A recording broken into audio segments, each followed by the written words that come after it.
Hello, friends. This is Dolores Williams of DW's View Stand Up. This is the day that the Lord has made. I will rejoice and be glad in it. Welcome to DW's View Stand Up. If we do not stand up for what we believe, who will? This is Dolores Williams. Once again, my sponsor keeps this podcast on the air. If you are a leader, professional, or an entrepreneur who is feeling frustrated or anxious because you're not performing at the level you know that you are capable of, then you need to unlock your life today and get a complimentary strategy session with my coach, Kim Yater, unlockyourlifecoach.com. And to my audience, I want to thank each of you for listening to these podcasts and taking the time each week or whenever they come out. I am blessed to introduce you to my special guest today, and his name is Mr. John Franklin, and you're going to enjoy this meeting today. John is running for the mayor because he cares about the city of Vista. His top priority is a safer, cleaner Vista. And as councilman, he has consistently worked to improve the safety, public safety, and to address the epidemic of homelessness in a meaningful way, which has affected Vista and also the state of California, as we can all see every day when we look at the news. But John is proud of what Vista has accomplished in the 8 years that he has been a member of the council. But there's much more work ahead of us as a city to continue to make Vista a city of choice. And John's going to tell us about that in a little bit. He's also focused on improving traffic, revitalizing and building new parks while continuing to maintain fiscal responsibility. And that is so critical. Welcome, John, to DW's View Stand Up. How are you today? I am so good. It's such a blessing to be with you. Thank you for having me. Yes. Well, first, let me applaud you for running for office. Thank you. And for taking a stand for the state and for our country. Because I know it's not everyone's not going to run for mayor and run for public office. So it takes a lot of work and a lot of courage. And God has to put it in your heart to do. He does. He absolutely does. I will tell you that running for public service is a calling. It is a sacrifice. It takes time away. My wife and I own a small business. It takes a huge amount of time away from that small business. But it is something that once you begin to serve the community, you develop an absolute passion for it, and you see the difference that you're making on a daily basis, and you know it matters. You know you're doing something that's improving other people's lives, and so your hunger to continue to serve and to do more and to accomplish the good that you can in your life just grows as you serve. Amen. Now, I know that you're running for mayor because you care about Vista. And do you have someone running against you in this race? I do. I have the president of the Vista Unified School District, Cipriano Vargas. He's been endorsed by the other side. I've been endorsed by the Republican Party, and the incumbent mayor of Vista has endorsed me.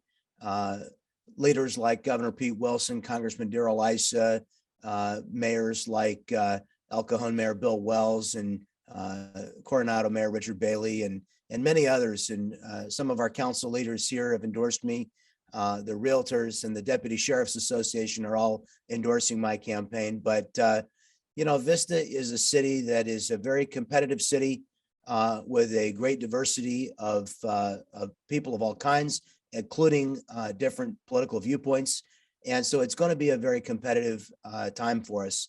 And the future of our city and the direction that we're going to pick to go right now, we're at a decision point. And so I'm really excited to talk to you about some of the decisions that lie ahead of voters this November. Okay, great. Now tell me, what do you have to offer, and why should the citizens of Vista vote you in instead of the other people? Yeah, good question. Well, not only do I have 10 years of elected public service here in the city, 2 years serving on the water board, and now 7.5, and by the end of this year, 8 years serving on the council. but I'm also a small business owner. I've been a small business owner since 2006, including my wife and I. We have 5 employees, so we are truly a very small business.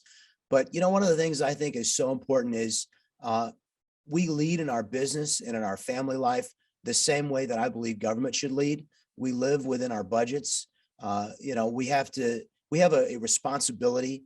One of the things I think is so important about being a business owner is if you are a small business owner, I guarantee you at some point in your life, you have paid your employees when you didn't have the money to pay yourself. And that's a scary time for a small business owner.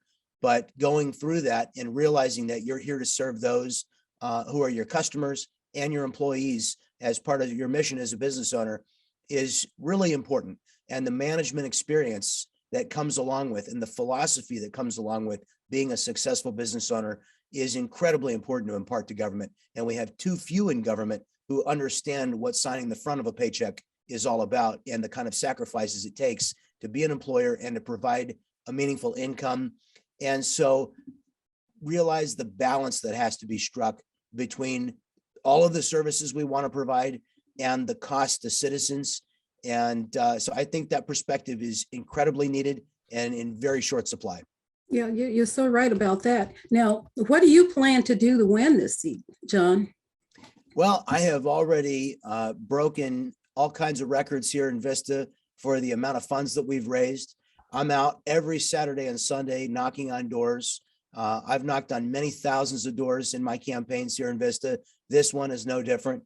For several months now, I've been out wearing out the leather on my shoes, talking to neighbors. And I have to tell you, it's not sitting behind the council dais and voting on issues. That's the fun part of this job. The fun part of this job is knocking on doors, talking with voters about the issues that matter to them, educating them on things the city is doing, giving them a new perspective, and following up on the requests, whether it's to fill a pothole or to cut a tree limb or to address an unsafe situation somewhere in their neighborhood. I get a huge number of these requests, and I love being a customer service representative for the city. I encourage all the city's residents to reach me directly on my cell phone, which is available on my website, franklinformayor.com, or at the city's website. My personal email address is available there. And folks reach out to me every day, and I usually call them back immediately, and they say, wow, I can't believe you called me back. And I often hear from people that, many times they've reached out to elected officials, and very few times someone has gotten back to them quickly. That is something I really enjoy. I enjoy surprising people by being responsive. Oh, that's great.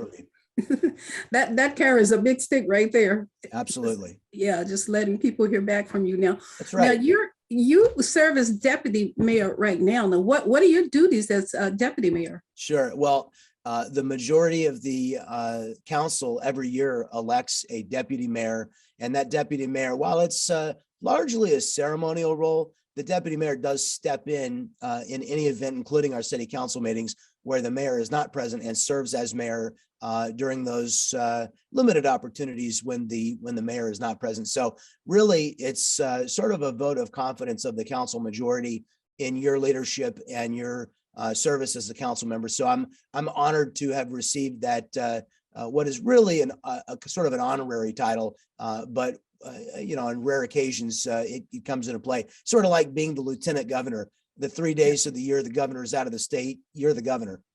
So okay.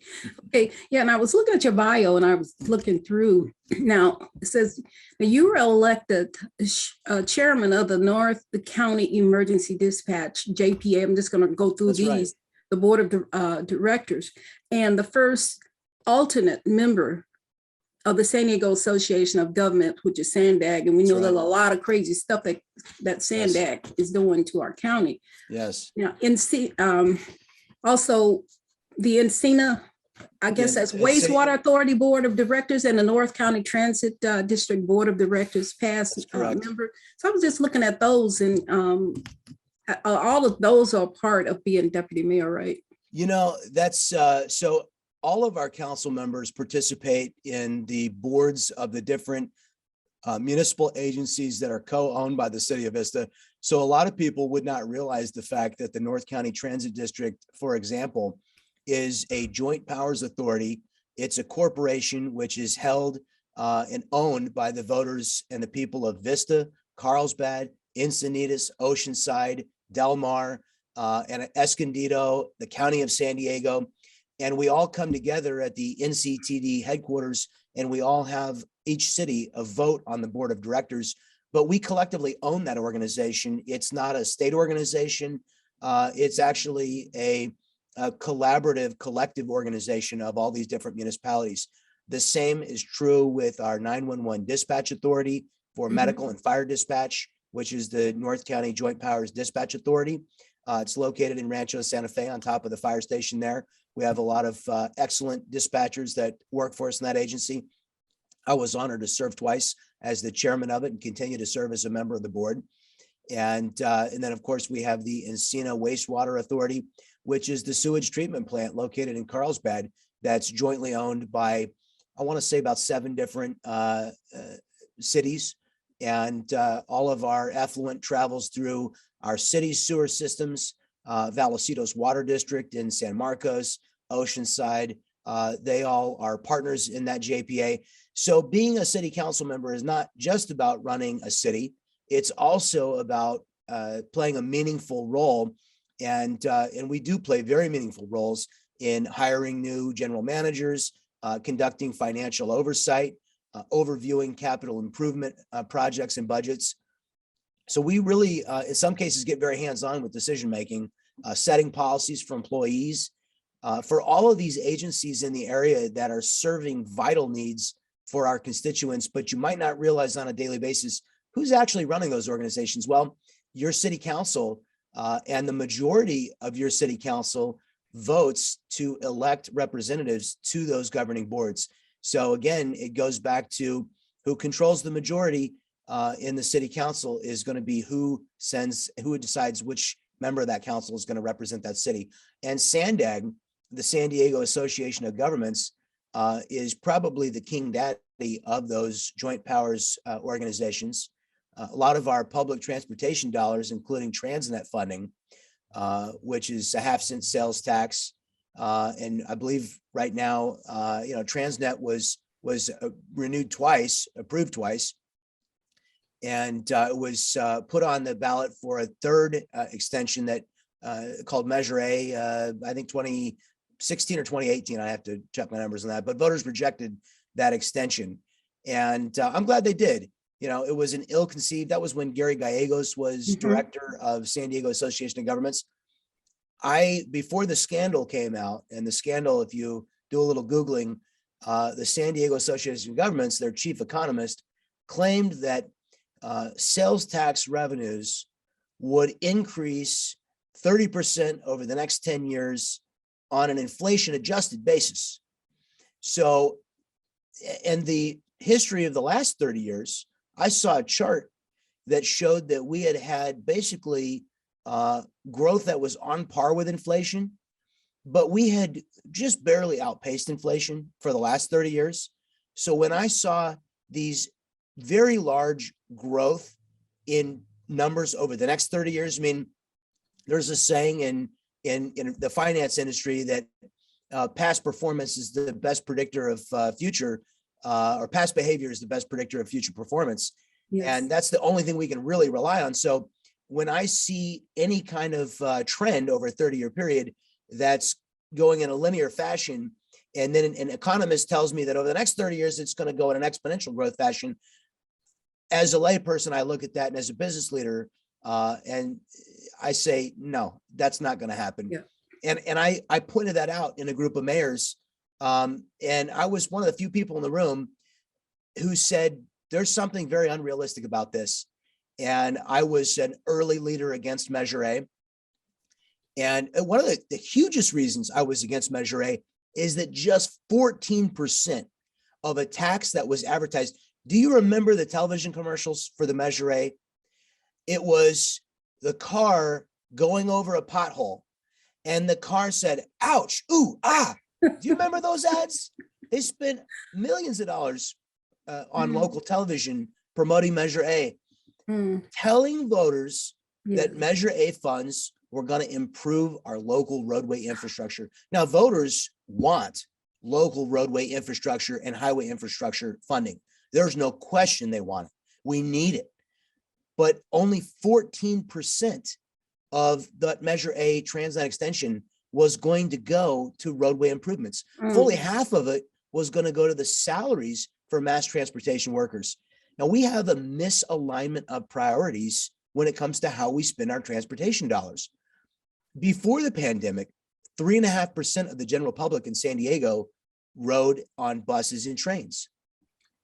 When we're spending half of our transportation dollars, actually more than half, probably more like 65%, because that half was the salaries. The remainder is the actual infrastructure expenditures and maintenance of infrastructure. But when we're spending well more than half of our transportation dollars on projects that only serve the needs of 3.5% of the public, I think we can all see the numbers are not aligned and our priorities are misaligned. Voters expect us to help them get home safer and faster. And let me tell you, this is very important to me. I worked for the United States Congress for almost a decade in Washington, D.C. And the first few years I was there, I was living on an enormous $24,000 salary. I remember thinking, I'd like to have a pay raise so that at the end of the month, I could have $400 left over to save. That was my goal. That was my financial goal at the time. I rode 2 buses and a train every single day and every single night. It took me 90 minutes to get to work, and it took me 90 minutes to get home. I was an hour and a half a day times 5 days a week. And that's a lot of time. Yeah. Now, I was a single man at the time, so it didn't bother me. I did some reading on the buses and trains. But if you are a family man or a family woman and you want to get home to your family, and that is the most precious thing that you have in your life is your time with your family, think about the time that we are taking away from people. Yes. Every single week, what people want. And what, as a member of the North County Transit District Board of Directors, I advocated that San Diego, we are a technology hub for the entire world. And I said we were doing a pilot project, which is still working right now. We spent, I got to look the numbers up. It's been about 3 years, but I believe it was $6 million of money from North County Transit District, combined with, I believe, $6 million of matching funds from SANDAG. And we bought a couple of small 12-passenger vans to pick people up from the Poinsettia coaster station, and take them to the large employers in Carlsbad. Now, the largest employer in Carlsbad is a company called Viasat. I know the people that are in management, executive management at Viasat, and I suggested the following. Instead of taking people all over Carlsbad and doing it at a great expense, which, by the way, I got the back of my envelope out. I love to do back of envelope math. And what I looked at is I looked at what was the cost to get from the Carlsbad Poinsettia station to get to Viasat, Carlsbad's largest employer. The cost to get there and back, even during peak rush charge on Uber, was less than the amount of money that we were spending to buy this 12-passenger van. And I said to the members of the board, I said, how many of you have been on a 12-passenger van to go anywhere in the last 2 years? And I think one hand was raised. I have to give Jim Desmond credit. He regularly rides the buses and trains. He wants to, get a firsthand look. I occasionally ride buses and trains, but I got to be honest with you, as a person with a very busy schedule, I'm often forced to rely on my automobile, as the other, 97% of us are. But I said, we should develop a partnership with Viasat. We should approach them. Google and Facebook in Silicon Valley have large passenger coaches with the name of their company on the side of them, and they go pick people up from public transit venues, and they make it part of their corporate culture. And they make it cool for people who are earning large incomes as software developers and engineers to ride on these buses. They have Wi-Fi on the buses. They make it a quiet place so you can work or you can rest on the way to work and the way home. And I said, what a great branding opportunity for Viasat. I bet they would put half the money up. I still believe that they probably would have. What a great benefit for their employees. What a great bit of corporate responsibility and citizenship to provide a benefit like that. And because they have I think the number now is more than 4,500 employees. I know that they would have had a sufficient number of employees on their campus to utilize and benefit from that service. So to me, that's how being a business person helps you think smarter. But the other thing that came out of that conversation was, so we are the technology leader in San Diego of the entire world. Why are we not the autonomous vehicle technology capital of the world? Why has SANDAG not gone to Google and to Uber and the other companies that are the pioneers of self-driving technology? And why have we not said, what can we do as transit organizations to spend a few dollars to prepare the roadway infrastructure in San Diego County for San Diego County to be the leaders in autonomous vehicle technology? When the autonomous vehicle fleet dream of the future, which I think is probably within 10 years of being a reality, when that dream comes online, we are going to be able to safely, and by the way, cleanly, because it's going to be an electric powered fleet, all powered by renewable energy. Those electric vehicles will be able to drive point to point. And here's the real problem. And I like to blow people's mind with this fact. Manhattan Island and the city of Vista are the same size. Okay, think about that for a second. City of Vista is 18 and a half square miles. Manhattan Island is about 20 square miles. The population density required to make public transit truly successful with buses and trains is orders of magnitude greater than the density that California has today. And we're focused on building transit-oriented development, but I'm telling you, we're 100 years away from the density that exists in New York City, in downtown San Francisco, in Washington, D.C., and the other dense cities of the world that have successful mass transit systems. So we need to be a region that uses technology and looks to the future to solve our public transportation challenges. I believe in the future that we're going to subscribe to Uber or some other company. And when we're ready to go to work, we're going to push a button on our phone. And 3 or 4 minutes later, a car is going to show up. And if we want to save some dollars and we want to be better stewards of the environment, 2 or 3 of our neighbors might already be in that car, and they might be headed half the distance or most of the distance that we're traveling. We're going to be able to be more efficient with carpools, and we're going to be able to save people money, tremendous amounts of money, because we're going to be able to lower and share the cost, not only of a vehicle, if they want to be the only passenger, they won't be the only passenger that day in that vehicle, or if they want to share that ride, they can even further reduce their costs. But those ideas are not being adopted. And I would ask every citizen to reach out to their local council member, to their county supervisor, and say, why are we not endeavoring as a region to be the self-driving, autonomous driving capital of the world? Because it will solve our challenges. When you get on a train and that train stops 4 miles away from your final destination, we call that the last mile problem. The bus system, because we are such a geographically sprawling urban area, the bus system doesn't get you where you need to go as quickly as you need to get there. And therefore it creates a real difficulty for people, and people that rely on public transportation know exactly what I'm talking about. We can give the dream and the goal to working class Americans and Vistans and San Diegans of being home sooner and safer with their families. Those who work hard for low wage and can't afford their own vehicle, we, by being leaders in that technology, we can help them be home with their families. And I think that's something that we should all be in favor of and all could feel very good about. Yeah, well, I agree with you on that. And I look at the buses all the time. I see them driving down the highway. It's like a big bus with your own taxi. That's right. Yeah, they're largely empty. People on a big bus.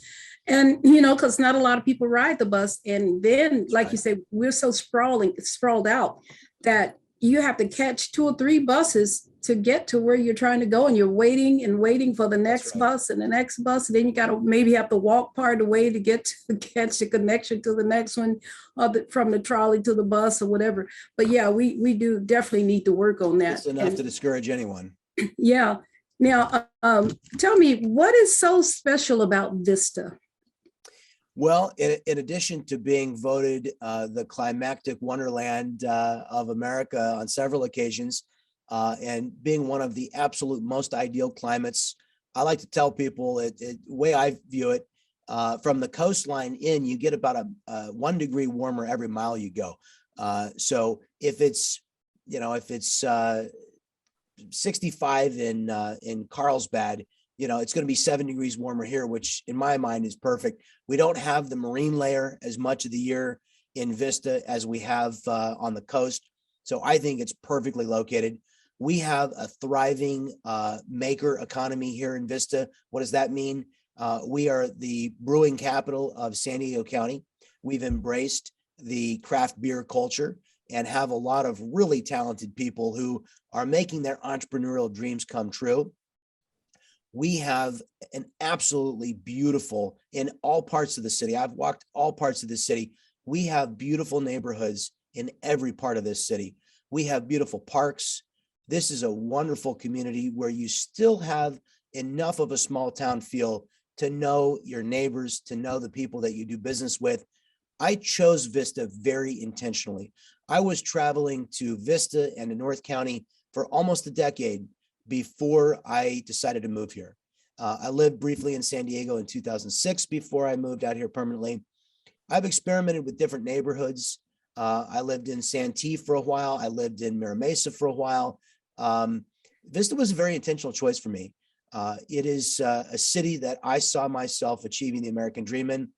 I'll tell you a little story that's very, very important to me. I did not grow up wealthy. I'm not wealthy today, but in Vista, I have been able to achieve the American dream.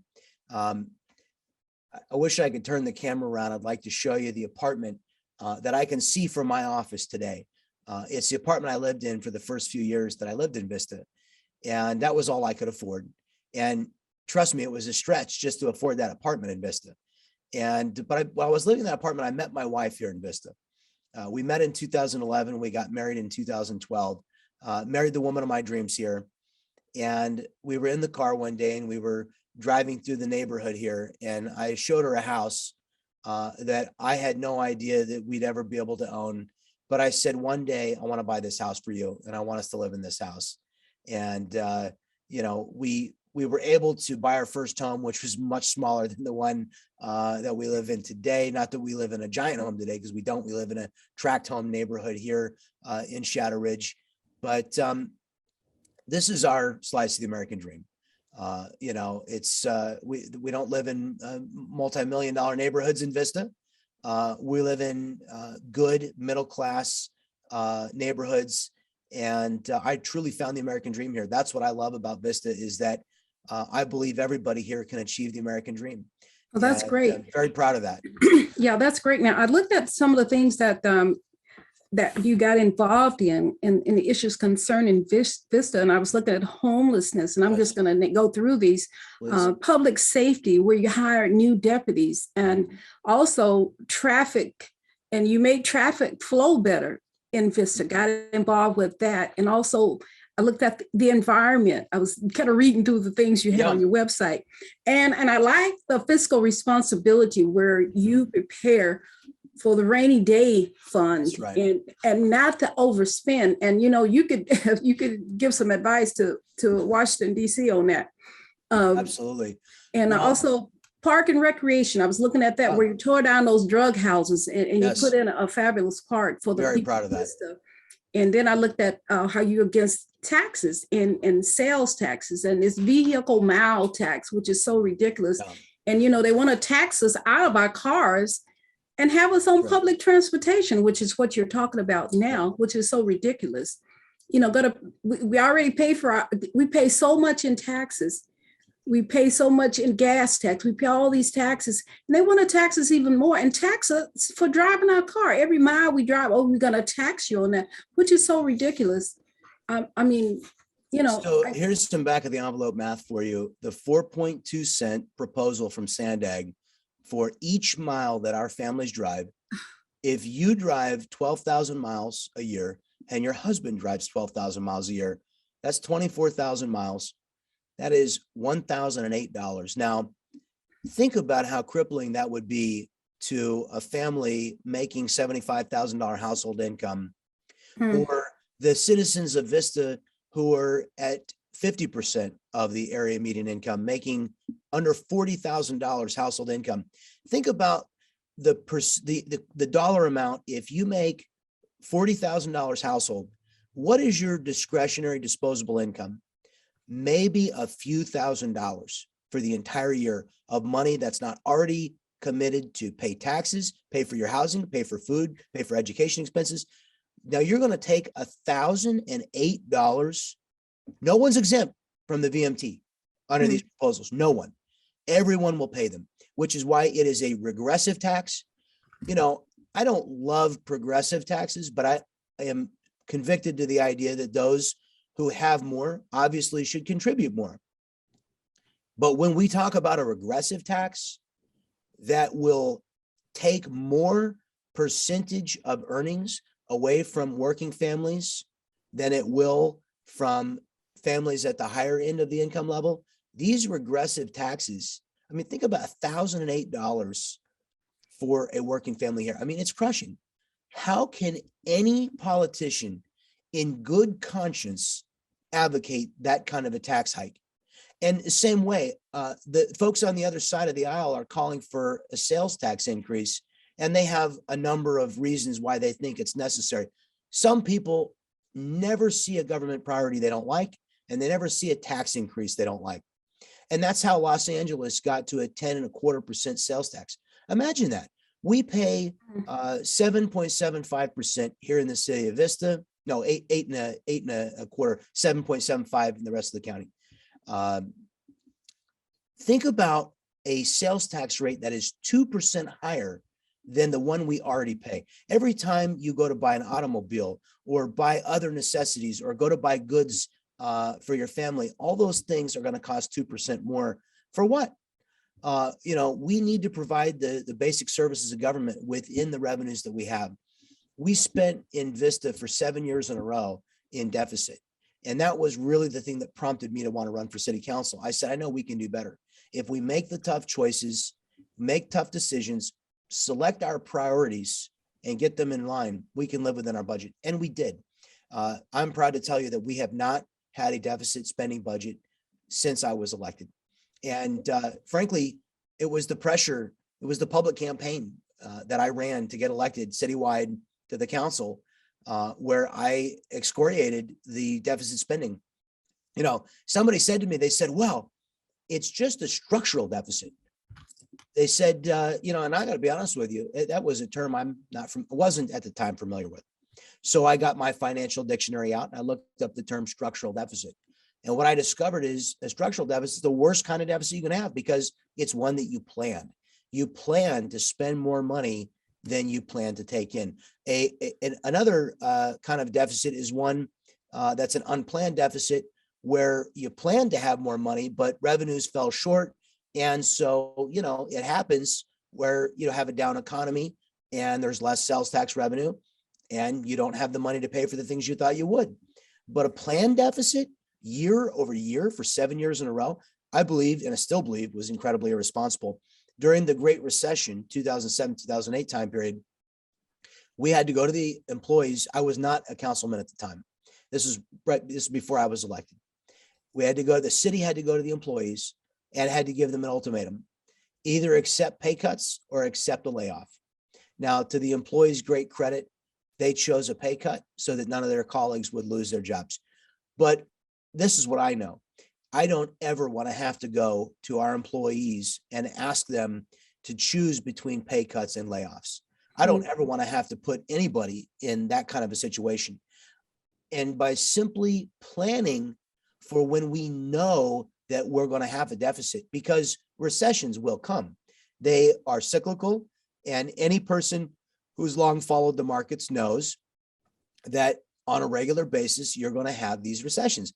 Shame on anyone who is a business owner or a family budget manager, or particularly a city. And I believe the city should have a 40 to 100 year outlook when it's with its finances, in addition to a 1 to 5 year plan. You have to have long-term plans. You know, we're raising taxes for 40 years. We're issuing bonds for 30 years. If we're not thinking 30 and 40 and 100 years into the future, shame on us. We have to be long-term thinkers, thinking about the kind of fiscal prudence and assets we're going to leave to the next generation of Vistans here. Now, John, now this tax that they want to put per mile for each car, have they passed that already? Is that? No, they brought their proposal at the SANDAG board, and Mayor Todd Gloria came out and opposed it. It remains incredibly unpopular. But let me tell you, the County of San Diego has snuck VMT in, and the way they're doing it, see, they had never come to, they wanted to include this in the 5 big moves proposal from SANDAG's executive director, Hassan Ekrata. They wanted to include this, but leaders in SANDAG mounted a huge public pressure campaign, and the public was adamantly opposed to it. But the majority vote on the County of San Diego Board of Supervisors, they snuck VMT in. Now, this is what I want to say. VMT, how do you collect the 4.2 cents? One of the proposals was to collect your odometer reading every year. One of the proposals was to have an electronic device that would track your miles in real time. One of the proposals was to assess how many miles you were likely to drive and send you a bill for that, which made no sense. Well, that's exactly the proposal that the County of San Diego is adopted. They've developed a policy that says for every new housing development, we're going to use our crystal ball. I don't know where they got one. I'd like to have one. And we're going to understand where the people that live in these new developments are going to be driving to for work. And we're going to add the 4.2 cents per mile per year. And we're going to add it for long into the future on top of the cost of their housing unit. We're going to charge that cost to the developer. Who pays that price? Well, the developer is happy to pay you whatever you ask for. He'll simply charge the future owner of that property, or the owner will charge the future tenant in that property, making housing in our region even more unattainable and unaffordable than it already is. I already have housing developers coming to me and saying, you've got to help us bring our project into the city. What the county is doing is going to cost the residents of these projects on a collective basis millions of dollars over the next 30 years. Have they actually passed that though? In the County of San Diego unincorporated areas, the County of San Diego is now imposing this VMT on new developments. My goodness. So it's one creative way to sneak the VMT in. But SANDAG, which has governance capability under state framework created by the legislature in Sacramento, they have governance capability for the entire county, including incorporated cities like the city of Vista. It has not yet been passed. But let me tell you, they did not shoot the idea down for long. They're going to bring this idea back. It's going to be a perennial idea. And what they did was they fired a shot across the bow. They wanted to test the water. They wanted to see if they could get it. But let me tell you, the majority down there on SANDAG, they want it, and they're going to come back relentlessly until they get it. Yeah, well, you know, John, that's why it's so important who gets on SANDAG. Yes. And I want to encourage the people on here, and I know Chula Vista is going to play a big part, and the people who get elected in Chula Vista. And I know we're talking about Vista, but I want to bring this up because we have Marco Contreras running for city council over there, and Mr. Stenberg, I believe he's also running for the other seat in Chula Vista, which are critical to knock back some of this craziness, as well as and John McCann, who's running for mayor of Chula Vista. I want to give a plug for Chula Vista while we're talking. Yes. But those it's important who the voters of our county put in office. It's incredibly important to know about all this stuff before we vote and who we vote for, because it's critical to our pocketbooks. And you know, like you say, everybody's not at the top of the pay scale. Not everybody are millionaires. Most people are not. You know, so many people live paycheck to paycheck and can't afford all of this stuff. But it's like, how can you be sitting there on a board and imposing all these taxes and you waste more money than you put to good use? That's right. Yet you want more and more and more, which is, you know, Amen. You know, the next issue I think we should talk about that you brought up is homelessness. Yes. we have an absolute epidemic that is facing all the cities on the East Coast, the West Coast. I mean, of course, there's the problem is national, but it's particularly bad on the West Coast. Yeah. It's particularly bad in California, and it's not just a function of our good weather. We have done some things to laws recently in the state of California that have made the problem grow exponentially. We starts with Prop 47. Prop 47 was a law that was passed by voters. It was hilariously and ironically named the Safe Communities and Better Schools Act. But what it did was it eliminated the 3 strikes law. It gutted it, and it made all shoplifting, fraud, receiving stolen property, selling stolen property, a whole host of crimes.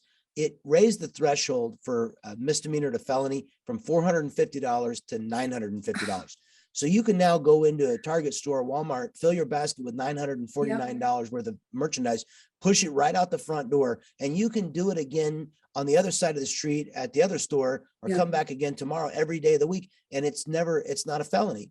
We need opportunities to bring criminals into the criminal justice system and segregate those people who would victimize the rest of society from the people who are going to work every day, doing what they should be doing, paying their taxes, taking care of their families. We deserve to feel safe and to be safe in our communities. And some of these reforms that the voters were tricked. I mean, voters did not know what the Better Schools and Safe Communities Act did. They were absolutely tricked by the Attorney General, who gave it a false title. Yeah. And so we need to, but perhaps when we talk about homelessness, the single greatest driver of homelessness in California is mental health. Yes. We have individuals who have, and we've got a whole movement of folks on one side of this issue who insist that the homeless are making a rational choice to live unsheltered. Now, thinking and morally centered people know that no one makes a rational choice to live on the street. I was out yesterday morning at 4 a.m. I got up at 3:30, and from 4 a.m. until 8 a.m., I was out visiting with the homeless, participating in the Regional Task Force for the Homeless point in time count.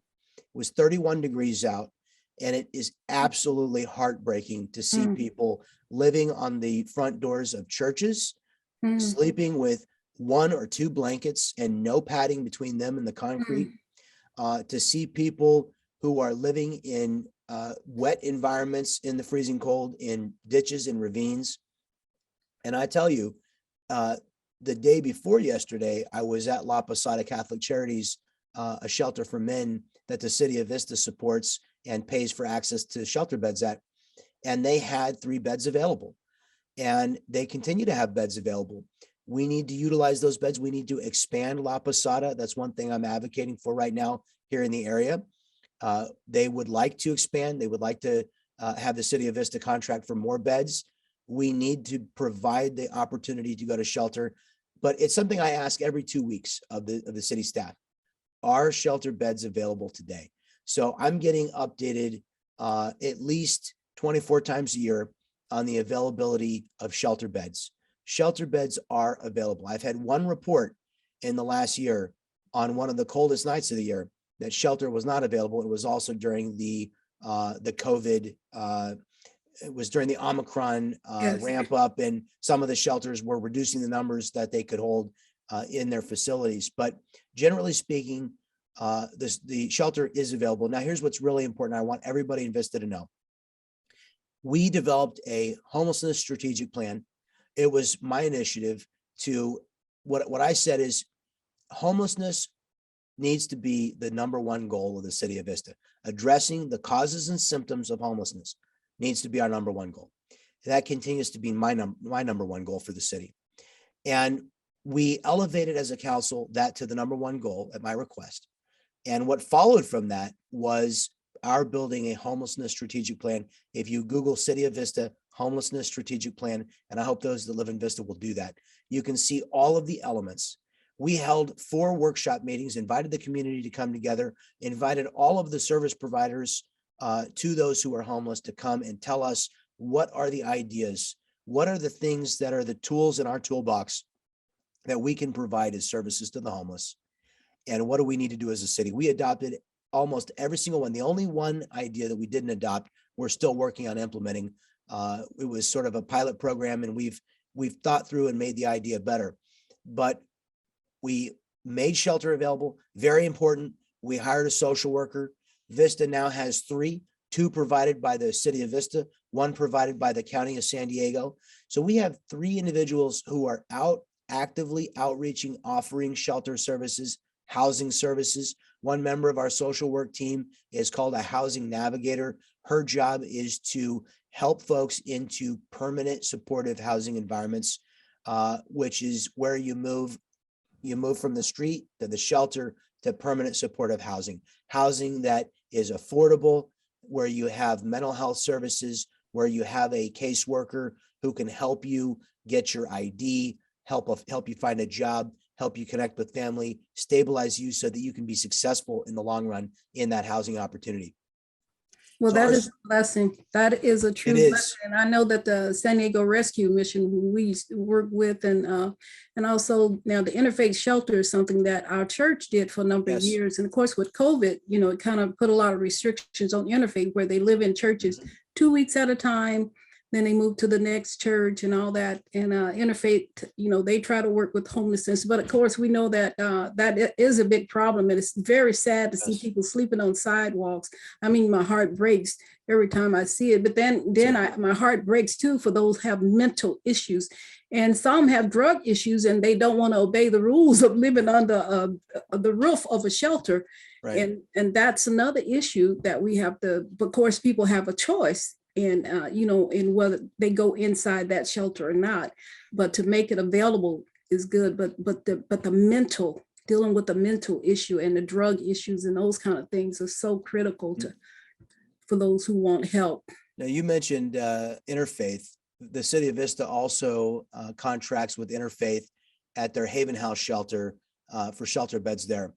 Both Haven House and La Posada are what's called low barrier, which means that addicts are welcome to be sheltered there. This is a really, really important topic about shelters. So you have at the top, you have a high barrier shelter, which is a sober living shelter. The next level down, you have a low barrier shelter where addicts are welcome, but drug use in the open is not accepted. You can go to a private area like the restroom, and medicate, but then you have the third option, which is called the harm reduction model. The harm reduction model, drug use openly is permitted, drug paraphernalia is provided to addicts. This is not, in my opinion, the righteous way to treat addicts. It crosses the line between providing necessary services. And by the way, here at the low barrier, we're offering rehabilitation, drug rehabilitation. But when we go cross the line from helping people to enabling self-destructive behavior, this is something voters need to be aware of. I believe that the voters' will is not, and I believe that the will of moral people is not to enable behavior that we know kills people and destroys their lives. Up here at the top, sober living. The Housing First policy has taken all funds from the state of California and the federal government away from sober living shelters. The city of Vista continues to fund Operation Hope in Vista, and we continue to provide periodic funding for Solutions for Change. Both of these programs are sober living programs. Why is that so important? If you are a woman who is escaping domestic violence and you are sober and you have 2 young children, do you want your children to live in an apartment next door to somebody who's an active fentanyl user or an active methamphetamine user? We all know the answer is no. That woman and that family, those children deserve to have a safe place where they are not exposed and not taught about drug culture. What about somebody who's a recovering heroin addict? They've been sober for 3 months and they want to stay sober. God bless them.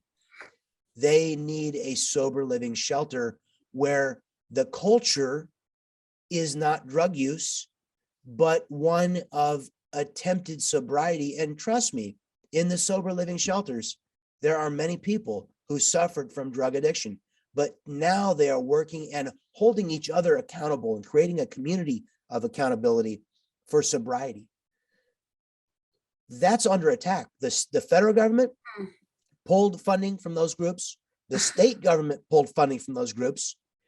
And I promise you this, if I'm not elected mayor, there will be no funding for sober shelters in Vista, because the prevailing, ideology is one that says we have to fund the shelters for addicts only first. But I believe there has to be an option for both addicts and for those who are recovering and those who are sober to begin with. I think that is an imperative that Christians will understand, and believers in any faith will understand. I think it's providing a safe environment for children who are in great need, suffering from homelessness. I mean, I can't believe it's even a discussion. I really can't. Yeah. But I'm telling you, those sober, Operation Hope particularly, is having an open dialogue with policymakers. They are considering eliminating their sober policy. Now, I salute them, because at the moment they're holding strong to their values and they are supporting sober families having a sober environment, but they are feeling the pressure. And I'm talking to the board members and those who are running Operation Hope, and they are telling me that they are concerned that there will be no place for them in the near-term future with no public funding available for a shelter of their kind. Now, that's a tragedy. Voters need to make a decision about whether or not they believe that recovering addicts and women and children, because that's what those shelters are for. They're for families, and it's women and children, or it could be men and women with children, but it has to include children and a woman. That's what those shelters are set aside for. Do they want them to have access to a sober place to live if they are trying to be sober? John, this word needs to get out to the public. What these officials who sit up in their high horses in their chairs, they sit in their offices and they make these crazy decisions, not just in homelessness, but in so many issues, common sense things that help the people. No, we're going to go the opposite way and do things that are harmful to people, harmful to children. And I see it all the time, and it just kind of angers me. And then people who sit there, you make a decision that's going to hurt people, then maybe the ones who make the decision that, who about people who can go up, you raise the rate from $450, you can go and steal up to $900 and it not be a felony crime. For that matter, it's not even a crime. They just go in and do it. Then I think they need to be prosecuted themselves. You need to go to jail yourself for that kind of foolishness. And another thing, John, that needs to happen is when the attorney general should be liable to tell the truth about the initiative that people are voting for. We're voting for stuff, and they lie on the description of what people are voting for. They deceive the voters in what we're voting for. And that should not be that you can lie and deceive people about what, and it's happened so many times where people are voting on an issue. You don't even know you're voting for a lie unless you do your own homework or somebody's out there telling you the truth about it. Then you're voting for things that are just lies. And that should be a law against that. Well, that issue ties into the homelessness issue.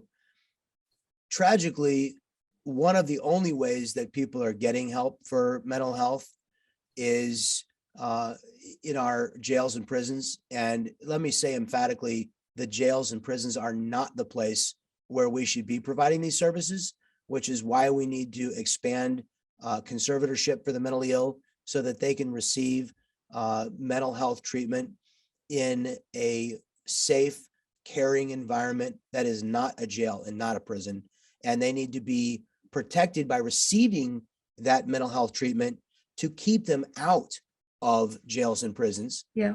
I have donated video and video editing services from my company to the Hope Street Coalition, hopestreetcoalition.org. And Hope Street Coalition has a project to tell the stories of the family members who are suffering, of the families of those who are suffering from homelessness. We interviewed 2 mothers whose children are homeless on our streets.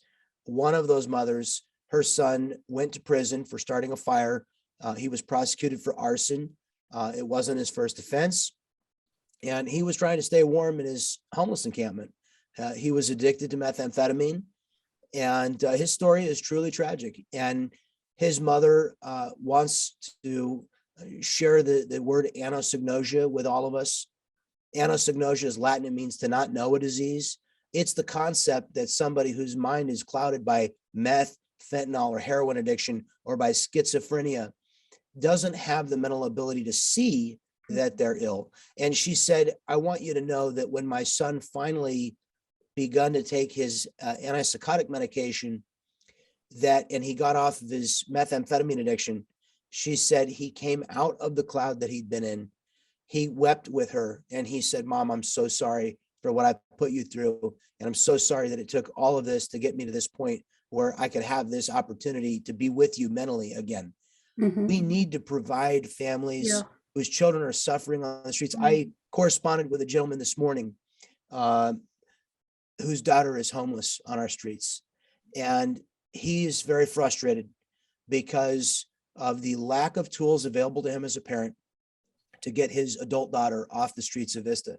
It's heartbreaking. He and his wife want to bring their daughter home. But what society needs to do to help is we need a psychiatrist to diagnose the mental illness. Under current law in California, you have the right to an attorney to defend your lawful rights, your constitutional rights to freedom, due process, and liberty. You have, under the Lanterman-Petrus Short Act, you have the right to a patient advocate, somebody whose job it is to explain to you what's happening and what your rights are and how to exercise your rights. And you have the right to a due process hearing before a judge.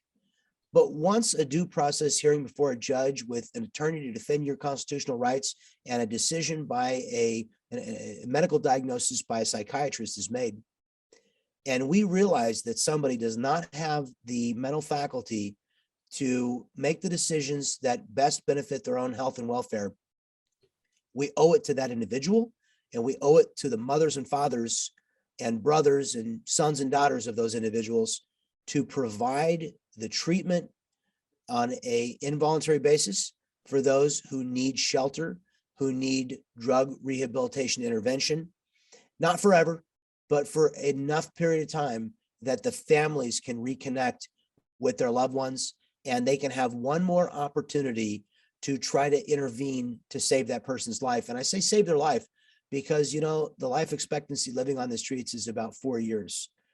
We have people that overdose on a regular basis. I get updates from the sheriff's department. We find people deceased. They die from exposure. They die from heroin anorexia, something I didn't know about until a few years ago when I started visiting with the homeless in their encampments. And I would see people who were emaciated, and I knew we're bringing food to them. If you go to any of the homeless encampments, wait for about 2 hours with the people that are there. Someone will drop food by. Yeah. And we're offering, the government is offering to bring food to them. But you see people who are emaciated sometimes, and you wonder, how can this person who has access to food, why are they emaciated? Why are they, you can see their ribs. Heroin anorexia, the brain stops providing dopamine for eating. It will only generate that pleasure dopamine chemical when it receives its next fix of heroin. Methamphetamine can cause the same thing. And so the physiological reprogramming of the brain by these drugs is so powerful that it tells the victim to stop eating. If it can tell you to stop eating, and it can tell you to place your next dose of heroin or fentanyl above your need for safe shelter and for sanitation, I mean, how obvious is it that this person is not making a rational decision? Their brain has been poisoned chemically and physiologically rewired, and they no longer possess the ability to make a good decision about their own health and welfare. How obvious is the imperative for us to intervene for these human beings, for our brothers and sisters, to lift them up out of this circumstance? If the Good Samaritan had walked past the man who was beaten and bloodied by thieves, and the man had looked at him and said, you know, I'm okay, I don't need the help. And the Samaritan had gone on and not picked the man up and brought him back to his home, we wouldn't remember the story of the Good Samaritan today. Oh, yeah. You know, it's our calling to pick up our fellow brothers and sisters and to provide for their needs, whether they understand that they have the need or not. Yes. Oh my God. Amen. Well, this has been a wonderful discussion, John, and I know you spend time in addition, you working with Congressman Darrell Issa, in addition to everything else you're doing. But we're going to go ahead and close. Would you just close out with any final contacts that people can contact you? And I just want to say a quick prayer I want to ask you to say a quick prayer too, as we end, if you don't mind doing that. And go ahead and give your final word so we can close out. So I'd love for anybody that wants to talk more about these issues to reach out to me directly. My cell phone number, 760-689-2220, or you can email me, john@johnfranklin.org, which is also my website, and my contact information is there as well, or just Google John Franklin Vista and you'll find me. Okay. So let's close with a word of prayer. Yeah. Wait. Before you do that, let me go ahead and close with my audience, and then I'm going to have you close. But anyway, I want to thank you, John. Thank you for this discussion, and also I want to thank my audience and those who listen. And I pray that they will listen to this whole conversation. And you know, sometimes it gets a little lengthy, and I hope people will take the time to listen because you know it's just good information, and we learn things that we don't know. And I want to. If you want to reach me, Dolores Williams, you can reach me at dwsviewstandup@gmail.com. And remember to subscribe to my podcast and also just listen and to share. And then my message each week to each of you, or each time you come on, I just have a message for each of you. And that is get someone else to listen. And also do one thing, stand up. Because if we do not stand up for what we believe, if we don't stand up for what's right, who will? If we don't do it. Go ahead and close us in a word of prayer, if you don't mind. Thank you very much. Dear Heavenly Father, thank you so much for this opportunity to visit with Dolores, to share about the work that I'm doing, to educate the public. And God, I pray that you would grant me wisdom as a leader to serve the people that elected me. And I especially pray that you would reach out to the hearts of every citizen and impress upon them their duty and obligation to educate themselves about these important issues. God, I pray that you would bring them to the knowledge that they are the leaders of our community. The decisions they make at the ballot box govern the future of our communities. And I pray that you would impress the importance upon them of being activist leaders, of reaching out to their elected leaders, of working to elect the leaders who are working for righteousness. They are the ones who have the power. And I pray that you would help them to know that. For all those who are suffering, God, from homelessness, I pray that you would open their hearts to the offers of assistance that are being made to them, and that you would put the willingness in their hearts to accept that help so that they can get out of the circumstances that they are in. And I just thank you, God, for the opportunity to be heard and say these important things today, and to be in communication and fellowship with other believers. In your name we pray, amen. Amen.